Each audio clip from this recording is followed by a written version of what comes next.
So we have a powerhouse of ladies up on this stage right now. They are going to do their own introductions. In fact, they didn't tell me that. I asked and they were like, oh, yes, we're introducing. And I was like, yes, a powerhouse of ladies right here behind me. Okay, as a reminder, this great conversation, near and dear to my heart as a communicator in my career, is your impact story as a brand identity. Applause.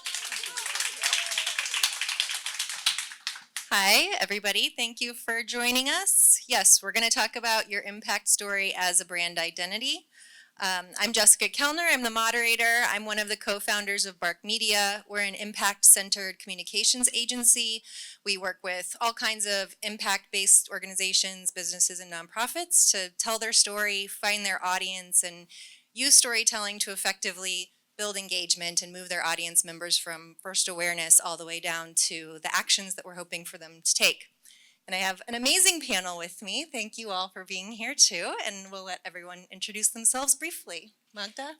Great, thank you. I'm really excited to be here and share some of our stories. I'm Magda Boulay, and I'm the president at Goo Energy Labs. If you don't know who Goo Energy Lab is, we're known for these little packets that fuel athletes. About 30 years ago, our founder, Dr. Vaughn, created the first energy gel for his daughter, Laura. And to this day, we're family owned. We manufacture our gels on site in Berkeley, California, on Ohlone Lens. And yeah, we produce them under a roof full of solar panels, and we fuel athletes all over the world. Beautiful, thank you. Brianna? Hi everyone, I'm Brianna Humes and I'm the Senior Brand Marketing and Partnerships Manager at B-Lab US and Canada. So a lot of what I do in my role is I work with B Corps. We have an amazing table of B Corps right up front here to help tell their impact stories, and also work with our community as a whole to tell our cohesive story to external audiences and communicate about our mission and what B Corps are really about. And for anyone who doesn't know, B-Lab is the nonprofit behind B Corp certification, and B Corps are businesses who meet high standards of social and environmental impact. Awesome, thank you. And Emily, go ahead and introduce yourself. Awesome. Hi, everybody. Good afternoon. I'm Emily Sullivan, and I'm the Vice President of Impact at Barkley OKRP. So we had to get two Barks on the stage to really round it out. But in my role at Barkley OKRP, I help support clients that are doing creative business strategies, marketing campaigns, and how we really help connect larger impact and incorporate their purpose, or sometimes identify their purpose, and incorporate more sustainable actions into their advertising. So, perfect. Thank you. I'm also a B Corp groupie, so or Barkley is. Yeah, so before we jump into the conversation, just a little bit of setup, why we're talking about this topic, why impact storytelling is important. A lot of companies are doing really amazing things, but maybe not talking about it as much as they could, putting in all of the effort to do these amazing sustainability work or people forward work, but they are not necessarily conveying that story or bringing it forward to the audiences in the most effective possible way. And we think there's a lot of reasons to do that. If you are putting in all of that effort, use it as a differentiator for your brand. Telling your story is a way to find the people who care about the same things that you care about. It's a way to build relationships beyond just a transactional relationship of a purchase, but rather to build that relationship long term. If you think about the most successful impact-driven companies out there, companies like Patagonia and Ben & Jerry's, you think about them because they are impact first, and that is part of who they are as an organization. And today, a lot of people want to shop with their values increasingly. People want to work at companies that are aligned with their values. People want to bring companies to their store that align with their values. So of course, there's the business case, as well as, again, if you're marketing, there's this old adage, if you're marketing to everyone, you're marketing to no one. So by really telling your story, you're going to find the people who care about the things you care about, and you're going to build a long-term relationship with them. How you determine your impact story, we think is pretty simple. There's 3 steps. First, what's true about your organization and its impact? So Brianna's going to talk some about ethical marketing, like you want to make sure what you're talking about is true and that it is really deeply embedded in your organization and what you're trying to do. Who's your target audience that you want to be talking to, that you want to be your customers, that you want to be your employees, and how do those things align? And where those things align, that's your story, and that's what we're going to be talking about in this panel. So we'll kick things off talking about using your impact story to differentiate your brand. And Magda, I think we're going to start with you talking about how GU centers its impact story to differentiate itself in the marketplace. Great, thank you. Yes, I do. So at GU, we're on a mission to be the most impactful sports nutrition brand. And truly that, for us, that comes to life when we empower people and communities to move. Our shared purpose, why we exist at GU, is to feed the need to move. So there is no better way than empower others to do that.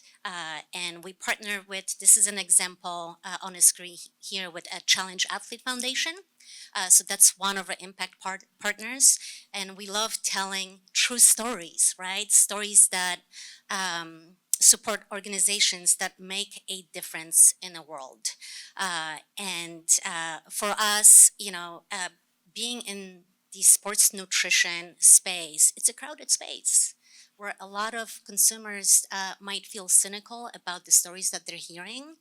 And for us, it's really, really important that we share stories that are true. And we share the mic with the people that we're trying to tell the stories with. So we pass the mic and let them use our platform to tell the stories. Awesome. Emily, can you share some of the ways you've seen your clients use their impact story to differentiate themselves?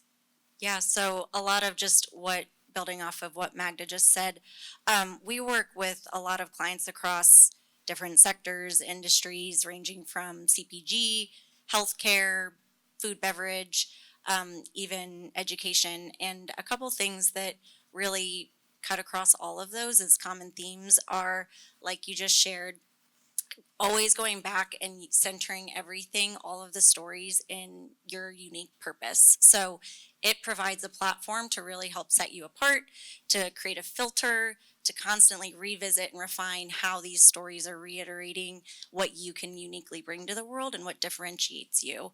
The second piece is really pulling stories up and downstream. So a lot of times in this room, we think about value chains more than other people. And so that can never be emphasized enough in helping really emphasize those stories and pass the microphone and using your platform to spotlight how the impact is actually happening. And then even in uncommon channels, we'll talk about here in a little bit. And then the last is just, it sounds silly, but consistency. As you grow and evolve and as your purpose, really blossoms and those impact stories become more prolific, keeping a consistent personality, tone, way you're showing up so it feels really authentic. So a lot of things we do to help our brands and our clients are creating even just simple reference materials that help stay true to their core. So things like messaging matrix. I know it sounds so cool, but it really helps have it like reference materials that you can continuously go back to beyond just your purpose statement, manifestos, branding, simple tone and visual branding guides that really help continue to keep a consistent way you're showing up across your impact stories. Yeah, and I think, not being afraid also of repetition and sort of telling the same story again and again in different ways. When you work at an organization or with one, I feel like there can be this, oh, well, we already said that. Well, your audience has probably not heard it, and if they have, it was one of a million messages they get every day. So saying it over and over and telling the same story in different ways is a really valuable thing to do. It isn't a way to bore your customer. Yep, compound proof. Yeah.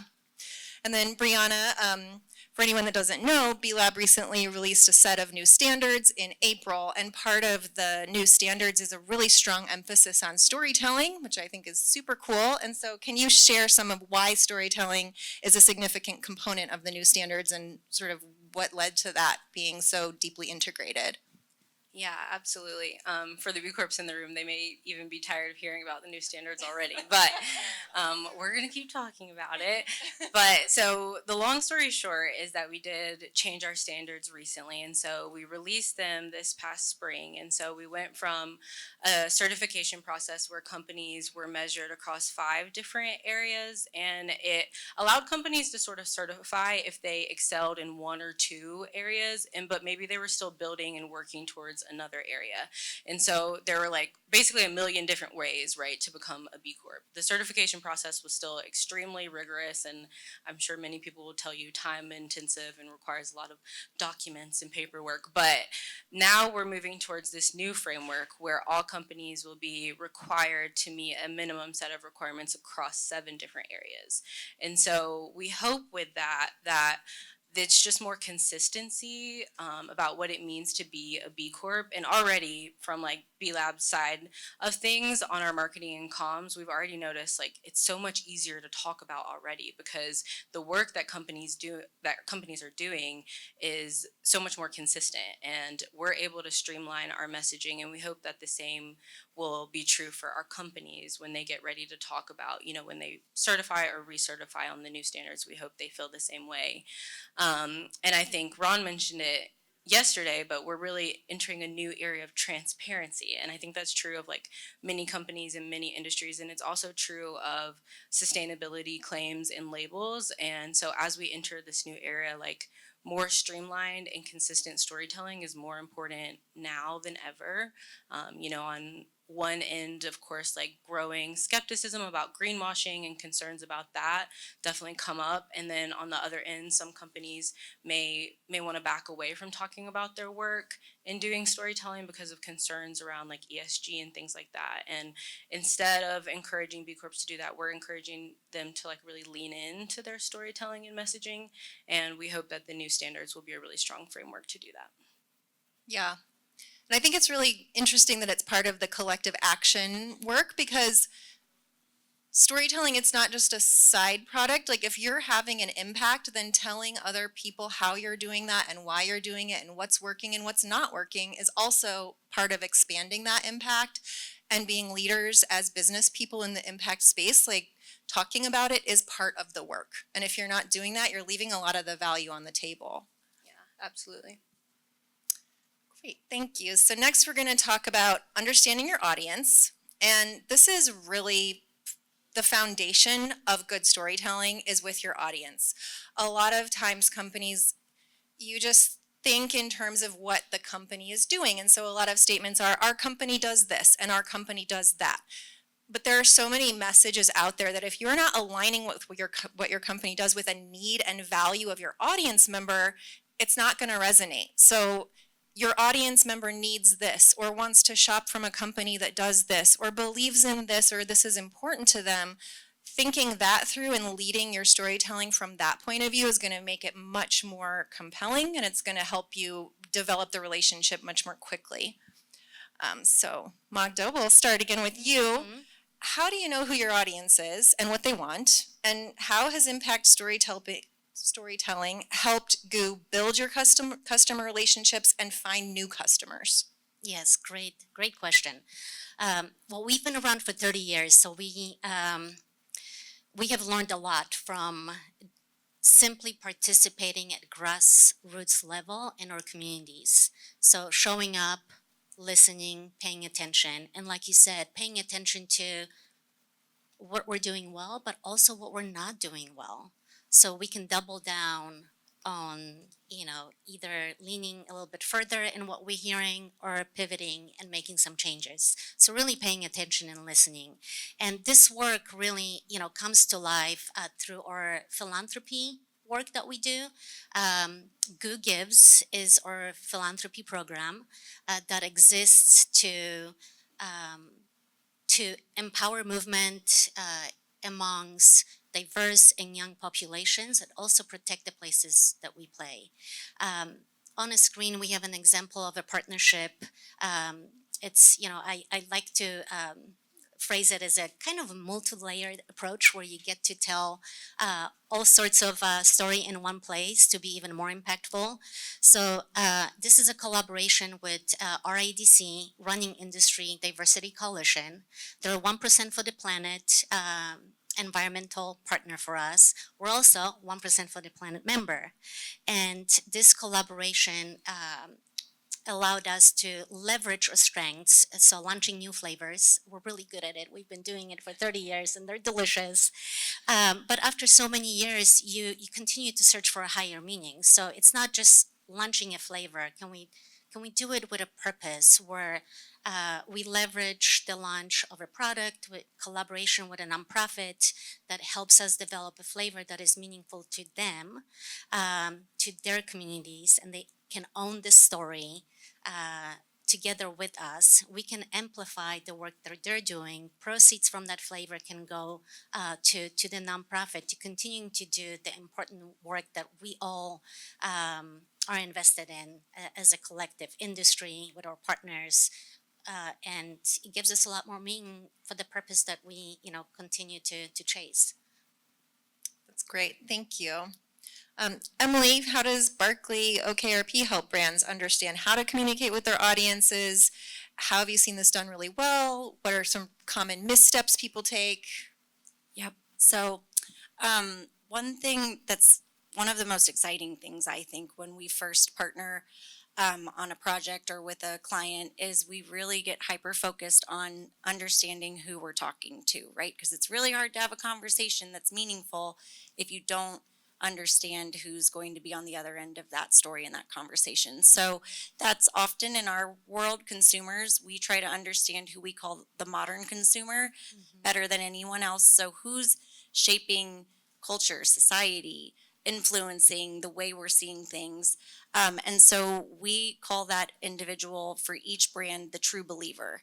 And it cuts across different demographics or typical ways we may think about purchase behaviors, things of that nature, and gets into more of a shared value mindset and thinks about different psychographics or values, motivations, barriers that are specific to that brand and that category.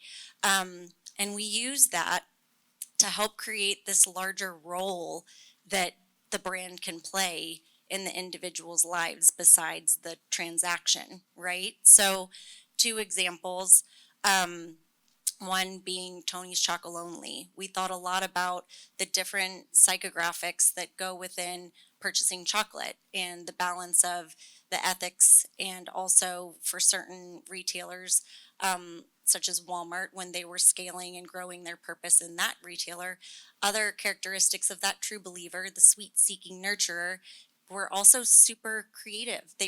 These shoppers saw themselves as creative. They saw themselves as caretakers. So how do we inform the messages that we're telling in our impact story? And how do we influence the type of visuals we use that they see themselves and they can really connect with? It shows playfulness. It shows positivity. It shows different forms of creativity that they can use the chocolate for while still aligning to their value-based needs as well. So that's one. And then the other one is Planet Fitness. So we learned a lot about through their true believer that they're not just a gym for beginners, that their true believer, their psychographic shared mindset was really about taking fitness seriously, but also not taking themselves too seriously, and really craving community and connection in their gym experiences and where they're investing their time to invest their health in more of a community setting. So we called that true believer the uplifter. So I think the other thing to take away from this is, if you know your consumer, are you calling them consumers, or are you making it personal and you're really like creating them as a persona and as someone, like a person that you could think of actually in the store and shopping. And we do that through primary data, of course, but there's also a lot of really resourceful ways to do that through secondary data, research, in-depth interviews. The data session earlier today in Bark Media's stage was super helpful. But there's a lot of ways you can do that through other sources that are available to, anyone or through partnerships. So, yeah, I'll leave it at that. Thank you. Yeah, that's great. We do similar things and then we all end up like referring to this consumer just as you I did, like know. we all really know them. So like they're it our really, cousins or something. Yeah. Yeah. Brianna, could you talk a little bit about why certifications like B Corp certification is important to help validate a brand's impact story, and also a bit about how B Lab supports brands in sharing their stories? Yeah, absolutely. I will turn around though and use consumer as well. We do call them be curious sometimes, but that can apply to like companies who are interested, but also individuals who are interested too. But as Jessica, I think, mentioned at the beginning, we know that consumers do have this increased demand for sustainable products and that they're more and more interested in this over the last few years, really the last decade. And so it's an extremely crowded landscape though, especially when consumers are having to make basically a split second decision, when they go into stores and they're looking for products on shelves, and now it's like a sea of labels and they're like, what does this mean? And what does this mean? And how do I choose? And it can be really difficult for individuals and consumers to make these decisions. And, the thing about B Corp, and there are other labels too that do this, is like there is verification required. Like it's not just a sustainability claim that stands alone. And so we always say like the biggest thing for consumers, and it is a little confusing even to explain to them, but look for things that are third party verified and look for things that are actually assured. And we're moving more and more towards that. But that's going to be increasingly important. And so when we talk to companies and they're like, what should we do here? And we do encourage them, of course, to put the B Corp logo on pack because it is something that can help your company stand out in this super crowded landscape when consumers are trying to make decisions. And so not only does it validate that for your consumer, but of course it validates it for you yourself and your team with the work that you're doing. A lot of companies come in and do the certification and realize they're doing so much work that they didn't even really realize that they were doing, or like maybe they just need to write it down and now it's a policy and now it's a practice. And so we hope that it validates companies in that way too, and then they're able to turn around and really tell their story about the work that they're doing. And then I already missed the second part of your It was how does B Lab support brands in sharing their stories? Okay, yeah. So we do work a lot with the individual companies, but a lot of what I do is try and work with the community as a whole and package B Corp as really strong messaging to external audiences, and sometimes, most of the time, that is consumer, like the end customer or client of our businesses. Sometimes that's policymakers or the media or whatever. And I think over the last few years, we traditionally have been so focused on speaking to a business audience that we sort of were leaving consumers behind. And so I think now B Lab has been really making more of an effort to get a better understanding of what consumers want and what they need when it comes to sustainability and social performance and claims and things like that. And so we've really started measuring consumer brand awareness of B Corp certification, and it is growing. There's definitely room for improvement, but it is growing. And then measuring other things alongside that, like trust in the label. And we do have really high levels of trust for people who do know B Corp certification. So we are trying to use all of that information to give insights back to B Corps on how they can message the certification and incorporate it into their story. Thanks.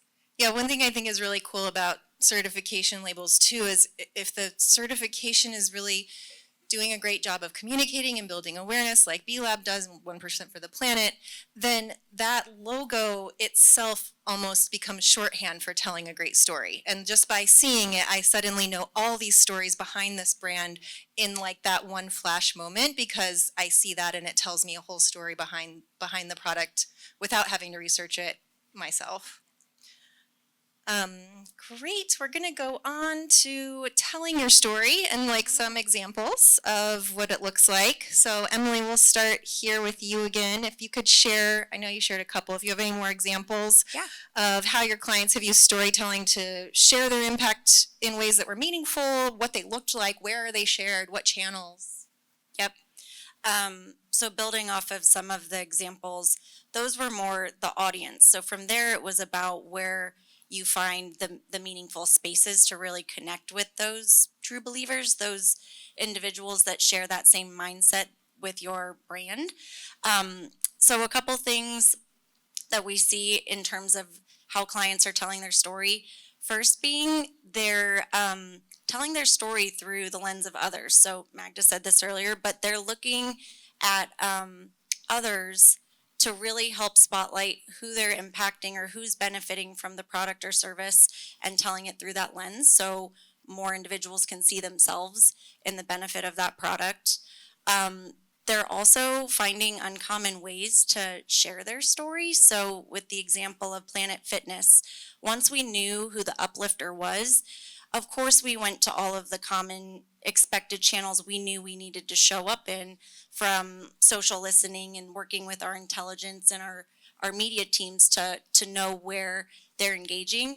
But then we also started to think about like, well, what if we could help create connection and share our impact story through the equipment in the Planet Fitness gyms? What if some of the equipment was new and actually fostered connection between people and created community? Because that's what this uplifter cares about.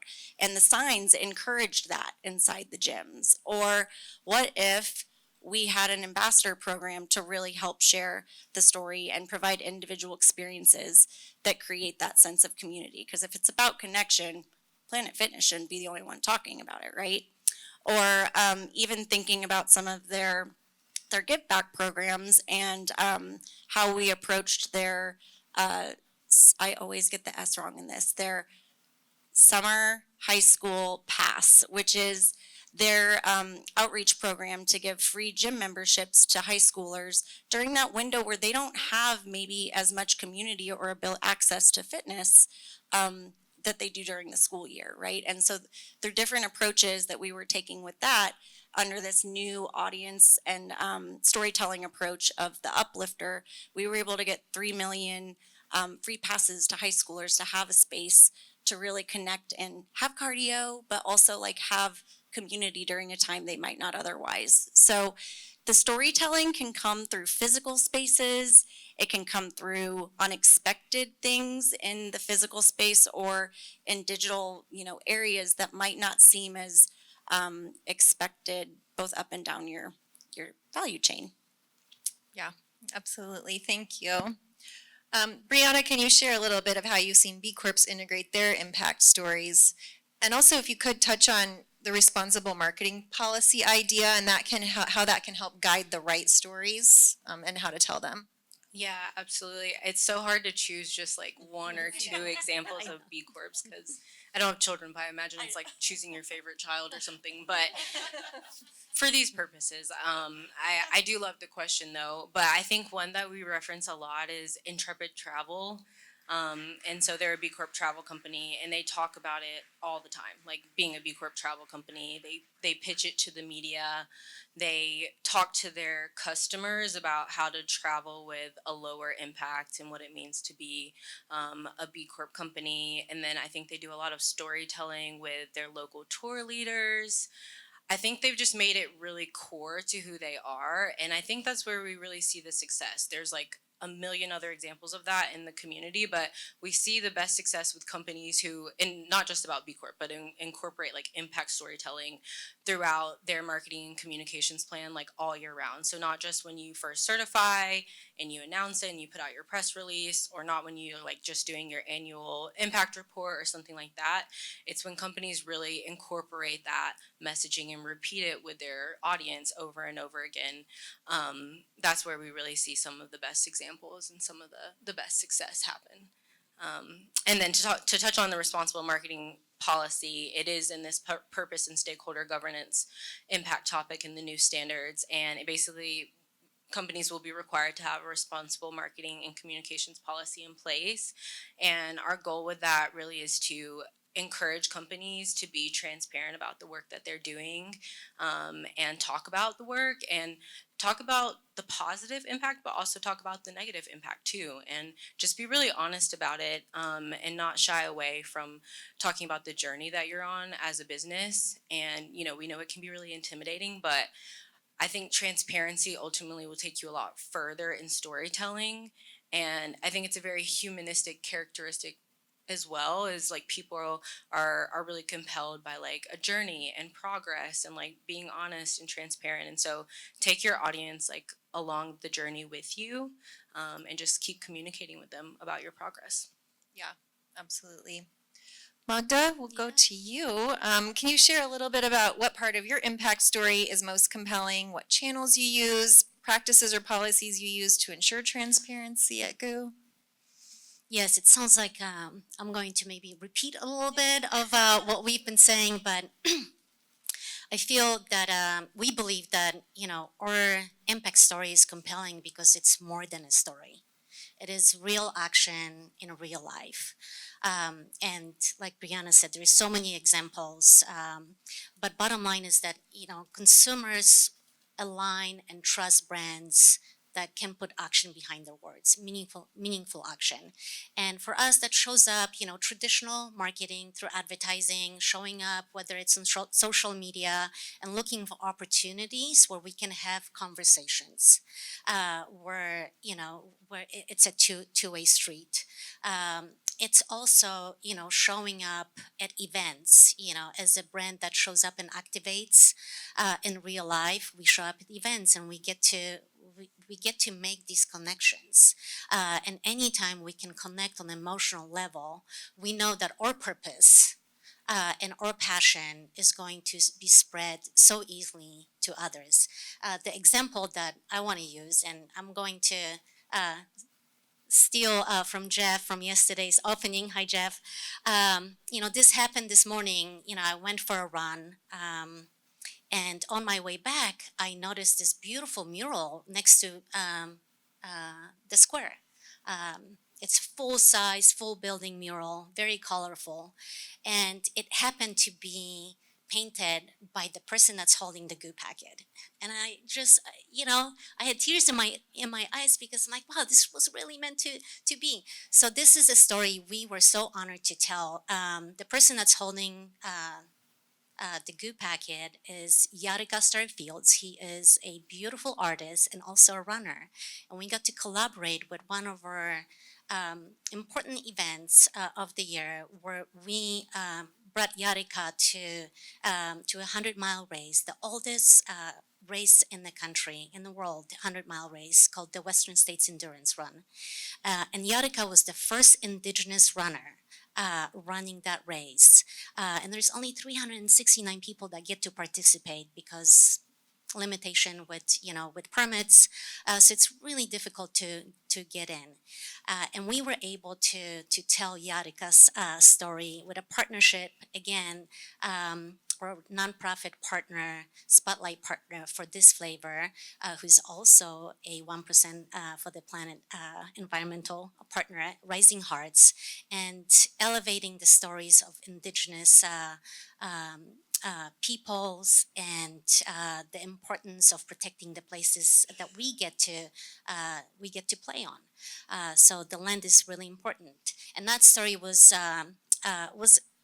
incredible. We launched this again, our little 8-pack was also painted by Yarika, and 53% increase on first-time buyers when we launched this on our DTC. So.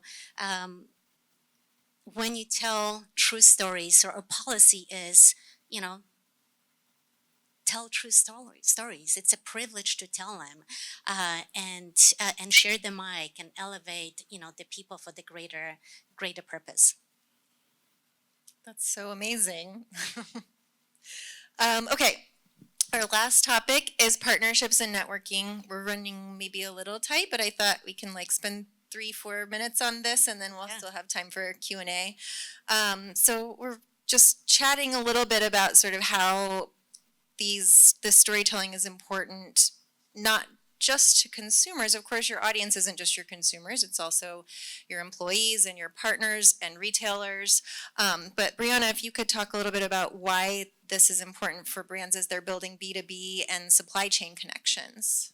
Yeah, absolutely. And this is something we see a lot in the B Corp community. It is a little bit easier because, right, it's already a community where all the businesses know that they have this set of shared values, but having your impact story and doing storytelling on the work that you're actually doing can really help values aligned partners find you, and help collaborate on new ideas or initiatives and things like that. So it is a big deal when it comes to partnerships.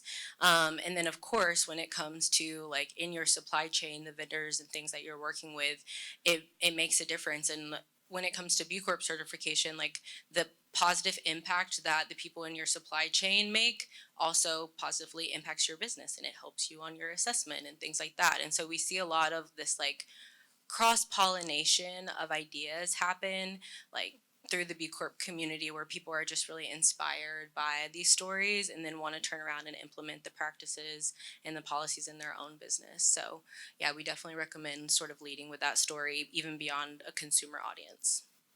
Thank you. And Magda, did you want to talk a little bit about how your impact communities or impact initiatives have built your community and some of those partnerships and your retailers especially? Yes, this is a great example. These initiatives, whether it's a partnership with an athlete or partnership with an organization that we're collaborating with, there's no better way than to activate it at a retailer.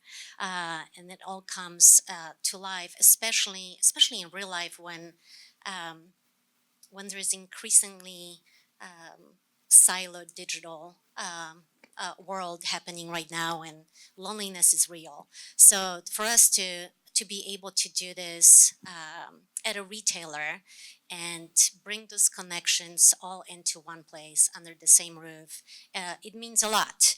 And this is an example here that, again, with RIDC, or nonprofit, and launching this new Choose flavor, Fruit Punch, happened at a retailer, and we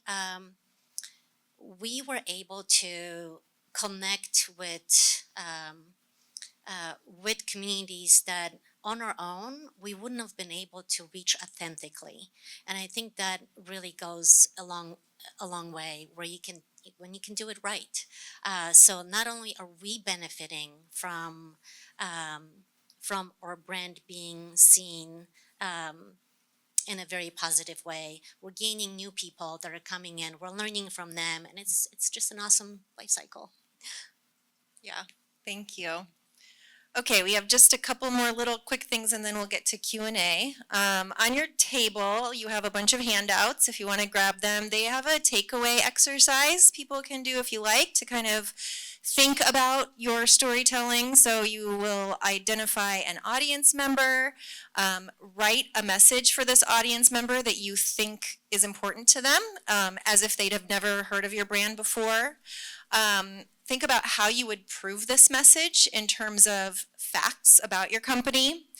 Then think about what a story could be, and a story can be a written article, it can be a video, it can be an in-person event, it can be art, it can be a slideshow. So be creative, but a story that showcases this fact that your company could tell, and then think about where you would publish it.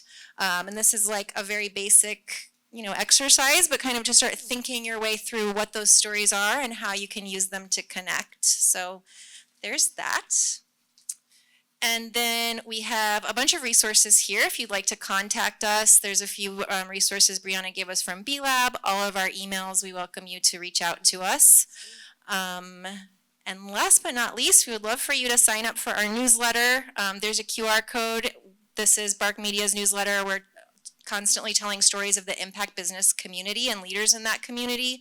So if you want to scan the QR code and sign up, that would be wonderful. That QR code is also on the handout. So with that, anybody have any questions?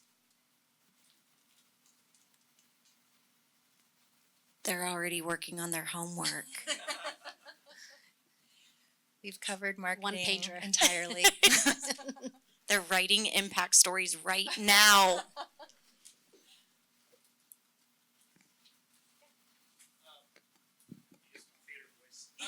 Yes. I had a question as somebody that is new to learning about B Corps. What is generally the size that you see an investment in making moves towards becoming a B Corp began? Our organization, we're at about 15 folks. Do you generally see them need to be a little bit larger before they start having those ideas, or where does that start?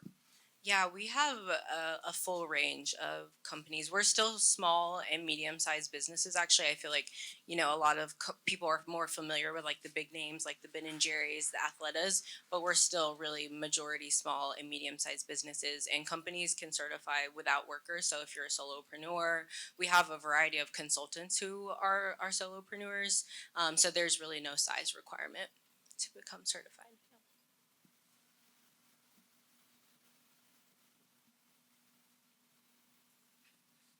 Any other questions? Okay, this powerhouse of ladies, please, round of applause for them. Thanks, everybody. Thank you.